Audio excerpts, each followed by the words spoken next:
سورۃ الغاشیہ، بسم اللہ الرحمن الرحیم۔ هل اتاک حدیث الغاشیہ، کیا پہنچ چکی ہے تمہارے پاس اس ڈھانپ لینے والے کی خبر؟ وہ جب آئے گی قیامت ڈھانپ لے گی۔ وجوہ یومئذ خاشعہ، یہ مضمون دیکھیے سورہ قیامہ میں بھی آیا تھا۔ وجوہ یومئذ ناظرۃ الی ربها ناظرہ ووجوہ یومئذ باسرۃ تظن ان یفعل بها فاقرہ۔ پھر سورہ عبس میں آ چکا ہے، وجوہ یومئذ مسفرۃ ضاحکۃ مستبشرہ ووجوہ یومئذ علیہا غبرۃ ترہقها قطرہ۔ یہاں دیکھیے بہت سے چہرے اس دن ہوں گے ذلیل ہوئے ہوئے، دبے ہوئے، جھکے ہوئے، عاملۃ ناصبہ، ایسے کہ جیسے بڑی کوئی مشقت جھیلی ہے، اس کا تکان کے اثرات ہے، ایگزاسٹڈ ہے۔ تصلیٰ نارا حامیہ، وہ داخل ہوں گے ایک تپتی ہوئی آگ میں، دہتی ہوئی آگ میں۔ تسقیٰ من عین آنیہ، انہیں پلایا جائے گا وہ پانی کے جو کھولتا ہوا ہوگا، ایک ایسا چشمہ جس کا پانی کھولتا ہوا ہوگا۔ لیس لہم طعام الا من ضریع، نہیں ہوگا ان کے لیے کھانے کے لیے غذا مگر جھاڑ کانٹوں والا، کانٹوں والی جھاڑیاں، یا وہ زقوم جس کا ذکر پہلے ہو چکا ہے۔ لا یسمن ولا یغنی من جوع، نہ تو وہ موٹا کرے اور نہ وہ بھوک ہی کو مٹائے۔ یعنی یہ کہ کھانے کے دو ہی فائدے ہوتے ہیں، آپ کے جسم کو تقویت حاصل ہو، یا یہ کہ کم سے کم بھوک کا احساس تو ختم ہو جائے۔ ان دونوں میں سے کوئی شے نہیں ہوگی۔ اب اس کے برعکس وجوہ یومئذ ناعمہ، بہت سے چہرے ہوں گے اس روز تر و تازہ، جیسے کہ ناز و نام میں پلے ہوئے لوگ ہوتے ہیں ان کے چہرے۔ لسعیہا راضیہ، وہ اپنی سعی اور جو بھی انہوں نے دنیا میں محنت کی تھی اور اس کے جو بھی انہوں نے مشقت کی تھی، سار و قربانی کا معاملہ کیا تھا، اس کا جو نتیجہ ان کے سامنے آئے گا اس سے راضی ہوں گے۔ لسعیہا، یہ انہی کی کوشش تھی، محنت تھی، لیکن آج اللہ نے قبول فرما لی۔ اولئک کان سعیہم مشکورا، وہ لوگ ہوں گے کہ جن کی سعی جو ہے اللہ تعالیٰ کے یہاں مقبول ہو جائے گی تو وہ راضی ہوں گے۔ فی جنت عالیہ، ایک باغ میں جو بہت بلند ہوگا، اونچا۔ لا تسمع فیہا لاغیہ، اس میں وہ کوئی لغو بات بھی نہیں سنیں گے۔ کوئی لغو بات سننے سے بھی انسان کو کوفت ہوتی ہے، تو اور تو کوئی بات کیا، جھوٹ سننا یا کوئی الزام، یہ تو اس کا سوال نہیں، لغو بات بھی نہیں سنیں گے۔ فیہا عین جاریہ، اس میں ایک چشمہ ہے جاری، چلتا ہوا، بہتا ہوا۔ فیہا سرر مرفوعہ، اس میں اونچے تخت ہیں، رفیع۔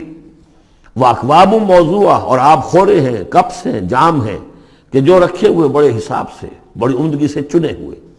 وہ نمارق و مصفوفہ، اور قالین ہیں جو صف کے اندر بچھائے ہوئے ساتھ کے ساتھ لگا کر۔ وہ ذرابی و مبسوسہ، اور مخمل کے نہالچے ہیں جو ہر جگہ جگہ پھیلے ہوئے ہیں، تھوڑی دیر کے لیے ادھر جا کے بیٹھنا ہے تو وہاں بھی ہے۔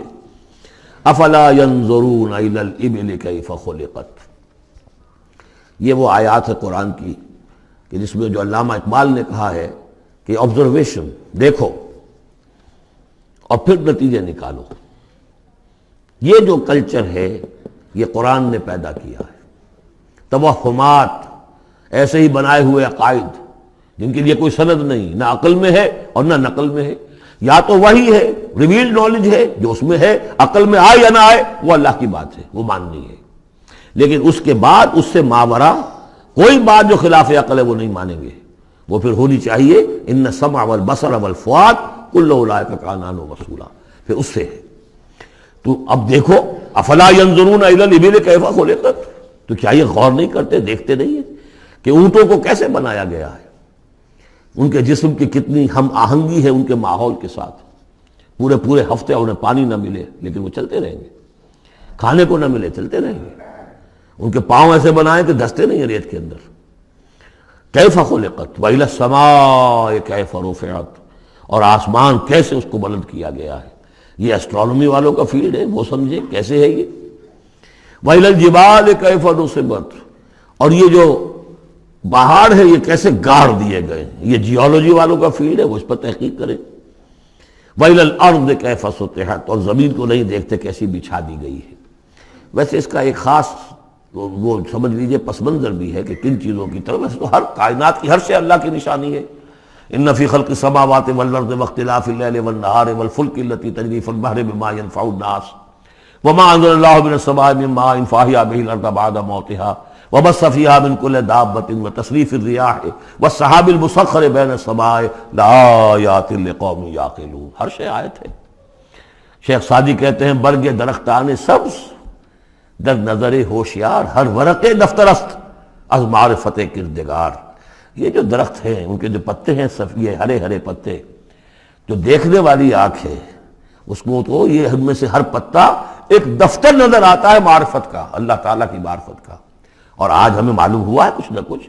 آج سے پہلے لوگوں کو معلوم نہیں تھا کہ ہر پتے میں ایک فیکٹری ہے، فوٹو سنتھسس کی فیکٹری ہے، کہ جو یہ سولر انرجی ہے اسے وہ جذب کر رہی ہے اور اس کو جو ہے کنورٹ کر رہی ہے. وہی انرجی ہے جو لکڑی کے اندر سٹور ہو رہی ہے، پھر آپ لکڑی جلا کر نکال لیتے ہیں. یہ آگ کہاں سے آ گئی؟ وہی سولر انرجی، اس کی سورس وہی ہے. اور اس سولر انرجی کو، سورج کی اس حرارت کو جذب کر رہا ہے یہ پتا، اور وہاں وہ عمل جاری. ہر پتا ایک فیکٹری ہے فوٹو سنتھسس کی. تو برگ درختان سبز در نظر ہوشیار ہر ورق دفترست از معرفت کردگار. لیکن یہاں 4 چیزوں کا ذکر جو ہوا ہے یہ خاص پس منظر ہے. آپ کو معلوم ہے کہ ان لوگوں کے جو پہلے مخاطب تھے قرآن کے، ان کی زندگی گزرتی تھی سفروں میں، لیلۃ الشتاء والصیف. اور سارا یہ حجاز کا علاقہ تھا. جب یہ چلتے تھے تو چلتے ہوئے کیا چیز ہے؟ اونٹ پر تو سوار ہیں، اوپر آسمان ہے، داہنے بائیں پہاڑ ہے، نیچے زمین ہے. یہ 4 چیزیں وہ تھی کہ جو ان کے لیے ہر وقت ہر آن ان کے نگاہوں کے سامنے. دیکھتے تو تم ہو، لیکن یہ حیوانوں کا سا دیکھنا دیکھ رہے ہو تم. یہ تو اونٹ نے بھی دیکھ لیا کہ اوپر آسمان ہے نیچے زمین ہے اور ادھر پہاڑ ہے ادھر پہاڑ ہے. یہ تو اس نے بھی دیکھ لیا. تم نے کیا دیکھا؟ دم چیز پیام شنیدی نہ شنیدی در خاک تو یک جلوہ آمیخت نہ دیدی. یہ سانس جو آ رہا ہے یہ پیام ہے، کوئی پیغام ہے اللہ کا. کبھی سنا ہے کہ نہیں سنا؟ اور تمہاری خاک کے اندر ایک جلوہ بھی ہے، جلوہ ربانی، روح ملکوتی بھی ہے. کبھی دیکھا ہے اس کو؟ دیدن دیگر آموز شنیدن دیگر آموز. یہ صرف حیوانوں کا سا دیکھنا اور حیوانوں کا سا سننا. اس سے ذرا آگے بڑھو، انسانوں کا سا دیکھنا، انسانوں کا سا سننا سیکھو.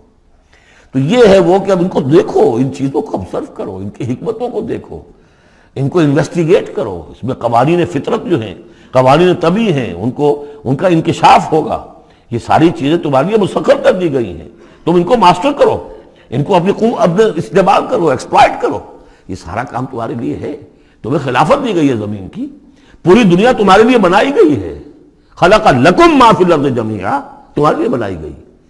لیکن یہ کہ اس میں توہمات ہو جائیں تو پھر ظاہر بات ہے کہ وہ علم کا راستہ رک جائے گا. افلا ينظرون الى الابل كيف خلقت والى السماء كيف رفعت والى الجبال كيف نصبت والى الارض كيف سطحت فذكر انما انت مذکر. تو اے نبی آپ نصیحت کرتے رہیے، تذکیر کرتے رہیے، ان کو بتاتے اور سکھاتے رہیے، یاد دہانی کرتے رہیے. آپ تو بس یاد دہانی کرانے والے ہیں. آپ ان کے اوپر لست علیہم بمسیطر، آپ کو داروغہ نہیں ہے کہ کان پکڑ کر لے آئیں ان کو ہدایت کے راستے پر. یہ آپ کا کام نہیں.